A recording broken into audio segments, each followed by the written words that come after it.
तो पहले मिलिए हमारे मेहमानों से।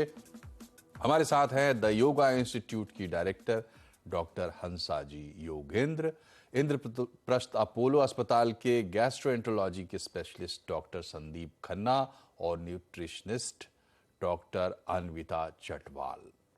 अन्विता, ये बताइए कि जो लोग उपवास कर रहे हैं, बेसिक न्यूट्रिशन की हमारी जरूरत क्या है? उपवास के दौरान इसको कैसे हमें पूरा करना चाहिए? मनोज जी, देखिए, जब भी कोई उपवास करता है तो उसको एक सर्टेन रूल्स के हिसाब से किया जाए तो बहुत अच्छा है। आजकल के टाइम पे नवरात्रे हैज बिकम अ पार्टी, वो एक फीस्ट बन गई है rather देन एक फास्टिंग। पर अगर देखा जाए नवरात्रे क्यों रखे जाते थे, हमें ये पता होना चाहिए। नवरात्रे इसे रखे जाते हैं क्योंकि ये इस टाइम पे चेंज ऑफ सीजन होता है, तो बॉडी को डिटॉक्सिफिकेशन किया जाता है, बॉडी का इम्यून सिस्टम बढ़ाया जाता है ताकि बॉडी नेक्स्ट सीजन के लिए तैयार हो। सो मेरे इसके लिए जो लोग नवरात्रे रख रहे हैं, कुछ पॉइंट्स हैं जिसका अगर वो ध्यान रखें तो इस बार इस नवरात्रे वो लोग कुछ सफलता पाएंगे, अपनी बॉडी को बेटर करेंगे, हेल्दी रखेंगे। तो सबसे पहला रूल कि जब आप फास्टिंग कर रहे हैं तो कम से कम 14 से 16 घंटे की फास्टिंग जरूर करिए। या आप शुरुआत कर सकते हैं 14 घंटे से, पहले 5 दिन, उसके बाद अगले 2 या 3 दिन आप उसको 16 घंटे अगर आपकी बॉडी आपको परमिट करती है तो जरूर रखिए। ये करना बहुत इजी है। अगर आप शाम को 6 बजे सूरज छुपने से पहले पहले खाना खा लें और अगले दिन सुबह अपना फिर खाने का जो टाइम है वो शुरू करें तकरीबन 9 या 10 बजे, तो आप अपने 14-16 घंटे पूरे करते हैं। दूसरी बात, जब आपकी ईटिंग विंडो ओपन है उस दौरान आपने मेक श्योर करना है कि आप कम से कम 3 से 3.5 घंटे के गैप में कुछ ना कुछ खाएं, चाहे वो 2 बार आपकी मेन मील हो और बीच में आपकी छोटी मील्स हो जिसमें आप फ्रूट खा सकते हैं, मखाने ले सकते हैं, जूसेस ले सकते हैं। अब जब आपने फास्ट में खाना क्या है जो बहुत ही जरूरी है, तो जब आप शुरुआत करते हैं दिन में, आपने मीठे से शुरुआत नहीं करनी। सबसे पहले आपके अंदर कुछ नेचुरल जाना चाहिए, जैसे कि फ्रूट, नट्स, फिग, रेजन्स, ये सब आप खाइए।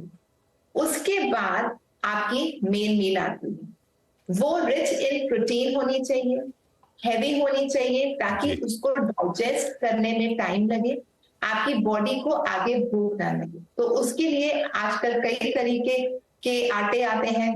यूजुअली लोग जड़ों के या सिंघाड़े का आटा यूज करते हैं, पर मेरी सलाह रहेगी इस बार आप कोशिश करिए कि राजगिरी या अमरंथ का आटा ट्राई करिए। ये हाई इन प्रोटीन है, इतना गर्म नहीं होता, क्योंकि बहुत लोगों को ये प्रॉब्लम आती है कि जड़ों या सिंघाड़े का आटा लेते हैं तो उनको छाले हो जाते हैं या उनको डाइजेशन में प्रॉब्लम आता है। तो ये जो परांठा है उसको वो मूली में, घिया में, पेठे में, पनीर में उसको अच्छी तरह गूंद के बना सकते हैं। दही और लस्सी को जरूर ऐड करें अपनी इस पर्टिकुलर नवरात्रों में।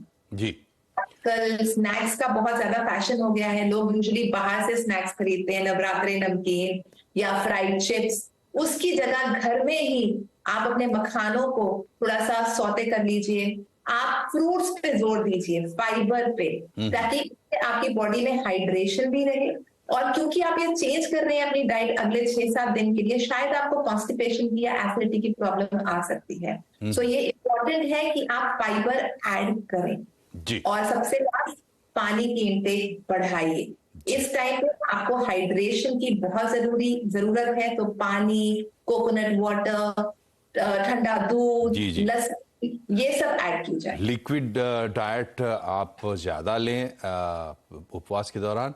तो ये थी कुछ बुनियादी बातें जो उपवास में जिनका आप ध्यान रखेंगे तो आपको उपवास का बेहतर लाभ मिलेगा और नुकसान कम से कम नहीं होगा। अन्विता, आपसे हम एक नेगेटिव लिस्ट चाहते हैं।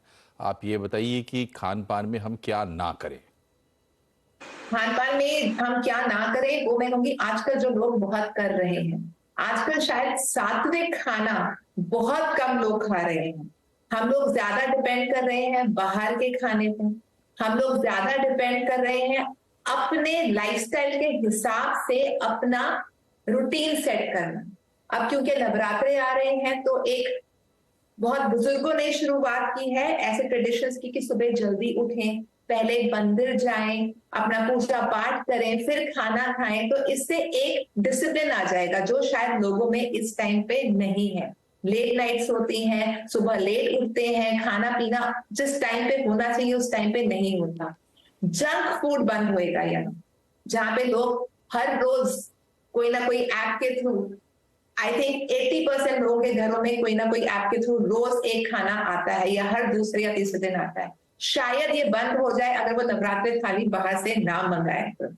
तीसरा कि हमारे जो सेल्स हैं उनको बेनिफिट होएगा। हमारे सेल्स को रीजुबिनेट होने का, रीजेनरेट होने का टाइम नहीं मिलता, क्योंकि हम लोग जो खा रहे हैं वो गलत खा रहे हैं अपने यूजुअल रूटीन में। जैसे कि ये बहुत फेमस एक हम लोग की इन्वेस्टिगेशन हो चुकी है, एक एक्सपेरिमेंट हो चुका है जो चूहों पे कराया गया था, और जिसने बताया है कि जिन चूहों की फास्टिंग की गई थी उनके सेल्स की रीजेनरेशन ज्यादा जल्दी होती है।